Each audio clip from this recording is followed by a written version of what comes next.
Cooch Behar Suniti academy স্কুলের এক ছাত্রী ১৪ বছর বয়সী এই নাবালিকা দীর্ঘ প্রায় ৫ দিনেরও বেশি সময় ধরে একেবারেই নিখোঁজ অবস্থায় রয়েছে।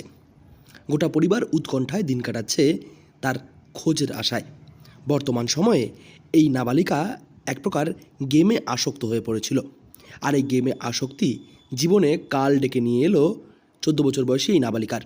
গত শুক্রবার দিন বেলা 2টা থেকে আমার মেয়ে নিখোঁজ। এখনও মেয়ের খোঁজ পাচ্ছি না। মেয়ে এখনও কী অবস্থায় না আছে, কী আছে না আছে জানি না।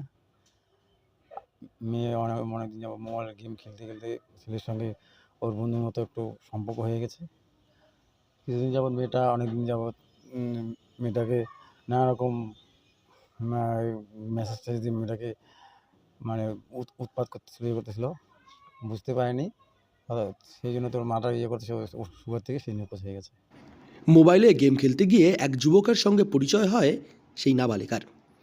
তারপর সেই যুবকটি মেল আইডি চেয়ে বসলে নাবালিকা সহজেই সেই মেল আইডি দিয়ে দেয় যুবককে, আর তারপরই ঘটে বিপত্তি। মোবাইলের যাবতীয় জিনিস যুবকটি নিজের আওতায় নিয়ে নেয়। তখন থেকে ক্রমাগত ফোন এবং SMS-এর মাধ্যমে হুমকি দিতে শুরু করে নাবালিকাকে, আর নাবালিকা সেই ভয়েই শুক্রবার ২০ তারিখ থেকে নিখোঁজ হয়ে রয়েছে। নেওয়ার পরে ওর যত সব কিছু মোবাইলে চলে গেছে। ও তখন থেকেই ওকে হুমকি দেয়, বলে যে তুই আমার কথা মতো চলবি, নাহলে এইটা করবো ওইটা করবো, তোর বাড়িতে জানাবো, বাড়িতে নানান রকম ই করবো রেকো। এখন যেমন আমি এতদিন জানতাম না, এখন এই যে ২ দিন থেকে মোবাইলটার থেকে আমি দেখতে পারতেছি মেসেজগুলো। আমি তো মোবাইলে তো দেখতে পারি না। আমার ভাইস্তা সেদিন মোবাইলে ফিঙ্গারপ্রিন্ট লক ছিল, আমি লকটা খুলে দিছি। আমার ভাইস্তা অন্য সিম দিয়ে খুলতে পারছে। এখন দেখি যে মোবাইলের মধ্যে সম্পূর্ণ হুমকি ধমকি।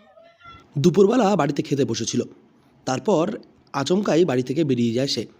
তখন থেকে আজ পর্যন্ত তার কোনো খোঁজ মেলেনি। ইতিমধ্যেই পুন্ডিবাড়ি থানায় লিখিত অভিযোগ দায়ের করা হয়েছে পরিবারের পক্ষ থেকে, তবে এখনও পর্যন্ত কোনো প্রকার হদিশ মেলেনি নাবালিকার। বর্তমান সময়ে রীতিমতো উৎকণ্ঠার মাঝেই দিন কাটাতে হচ্ছে পরিবারের প্রত্যেকটি মানুষকে। মেয়ে কোথায় রয়েছে এবং কিভাবে রয়েছে তার কোনো বিষয়টি পরিষ্কারভাবে জানতে পারছেন না পরিবারের মানুষেরা। নাই নাই, ওকে খুব সাপোর্ট দিয়ে রাখছে যে তুই থাক, এগুলা কিচ্ছু হবে না। কিন্তু ও কি করছে যে ওর মা ওকে খাইতে দিছে, খাইতে দিয়ে ওর মামার ঘরে গেছে। ও বলছে যে ও নিজেই আবার বলছে, মা দাদাকে বলো যে হলো এই নাম্বারে কল আসলে কলটা তুলতে না, মানে নাম্বারটা এরকম জানাজানি হয়ে গেছে। তো বলতে গেছে, আইসে দেখে ওইটুকু কথা বলতে বলতে আইসে দেখে ঘরে মেয়ে নেই। তারপরে অনেকে বলে যে ওকে ওই রাস্তা দিয়ে যাইতে দেখা গেছে দুপুর ২:৩০ নাগাদ দৌড়ে। তারপর থেকে পিসি দাদা ওর বাবা খোঁজাখুঁজি করলো, সেই যে নেই নেই নেই, আজকে ৫ দিন হয়ে গেল, ওকে পাওয়া যাচ্ছে না। আর যেখানে গোটা রাজ্য জুড়ে বিভিন্ন ধরনের ঘটনার কথা সামনে উঠে আসছে, সেই জায়গায় দাঁড়িয়ে বর্তমানের এই সময়টি একেবারেই সুরক্ষিত নয় মেয়েদের জন্য, এই কথাটা বললে ভুল হবে না।